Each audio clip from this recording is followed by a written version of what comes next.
Chapter 14. Anecdote of the Honorable C. Conversation with Napoleon on religious subjects. Instances of priestcraft recounted by the Emperor. Translation of Dr. Warden's book, The Earthquake. Napoleon's admiration of the character of the governor's lady, Mrs. Wilkes. Napoleon was fond of sailors and liked entering into conversation with the young midshipmen who conducted the fatigue parties at Longwood. On one occasion, a remarkably handsome and high-born young reefer attracted his notice from the activity he displayed in sitting his men work in erecting a commodious marquee out of a studding sail. He inquired his name, and when he heard it was the Honorable C.G., he remarked that he was one of the very few instances in which he had observed high birth combined with so much amiability and intelligence. We told the Emperor we had the pleasure of being acquainted with the young middy he so much admired, and that he was the most popular of any of his young companions in the wardroom.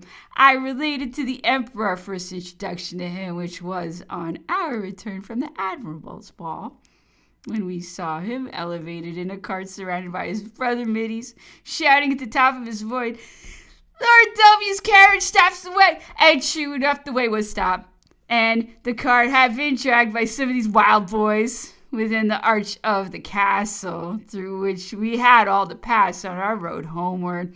The next time we heard of him, our sympathies were excited by hearing he had narrowly escaped being drowned, and afterwards being very nearly shot when rowing guard one night. The surf was dangerously high, compelling his boat to keep offshore. And when hailed by the sentry, the roaring of the sea against the iron-girt rocks prevented the countersign from being heard. The guard then fired in amongst the crew, but our gallant young friend most providentially escaped with his life. We concluded our history of the middy by telling Napoleon that his talent was equally distinguished in performing his duties, either on sea or land, and that Sir Pulteney Malcolm had made a farmer of him, entrusting to his management the superintendence and cultivation of one of the government farms. The Admiral declared that he had never before seen such vegetables produced on the sterile rock of St. Helena. Napoleon's concluding remark was that whatever British sailors took in hand, they never left undone. When we were visiting Madame Bertrand's, we always passed our Sundays as if at home, reading the lessons for the day and observing the prayers. One Sunday morning, Napoleon came bustling in, and seeing me very earnestly employed reading aloud to my sister, asked what I was so intently engaged upon and why I looked so much graver than usual. I told him I was learning to repeat the collect for the day, and that if I failed in saying it, my father would be very angry. I remarked, "I suppose you never learnt a collect or anything religious, for I'm told you disbelieve the existence of a God."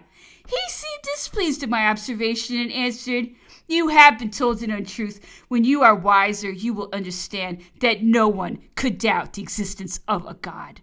My mother asked him if he was a predestinarian, as reported. He admitted the truth of the accusation, saying, "I believe that whatever a man's destiny calls upon him to do, that he must fulfill." Dr. O'Meara often amused us by recounting conversations he had with the Emperor respecting priestcraft. One anecdote is impressed on my recollection from the amusement it afforded. A poor erring monk, having paid the debt of nature, a funeral oration was delivered by a brother priest to a large assembled congregation. The Holy Father proceeded to inform the multitude that the soul of the departed had to appear before the judgment seat, there to render an account of all its past actions. That being done, the evil and the good were then separated and thrown into opposite scales in order to see which preponderated. The good deeds were so few that the scale flew up, and the poor soul was condemned to the regions below and conducted by devils to endless dreaded abode, there to be tormented with fire unquenchable, around within to form to dwell. The flame had reached his feet and legs and was proceeding to envelop his wretched body when he, sinking into the bottomless pit, With but his head abud, the liquid fire cried out, "Oh, my patron saint, save me! Take compassion on me. I throw into the scale of my good deeds all the lime and stone that I gave to repair the convent." His saint listened to the supplications of the tortured one, and gathering all the materials the monk had collected to build and adorn his monastery, did as he desired, and threw them into the scale of good, which immediately had the effect of overbalancing the evil, and the sinner's soul was taken to paradise that moment. The moral meant to be conveyed was how useful to that poor sinner's eternal salvation was his having kept his convent in repair. For had he not bestowed all that lime and stone, his soul would have been to this day consuming in the fires prepared for the devil and his angels. Billiards was a game much played by Napoleon and his suite. I had the honor of being instructed in its mysteries by him. But when tired of my lesson, my amusement consisted in aiming the balls at his fingers. And I was never more pleased than when I succeeded in making him cry out. One day, hour passed from Sir Hudson Lowe only specified a visit to General Bertrand, but my anxiety to see Napoleon caused me to break through the rule laid down, and the consequence of my imprudence were nearly proving very serious, as my father all but lost the appointment he then held under government.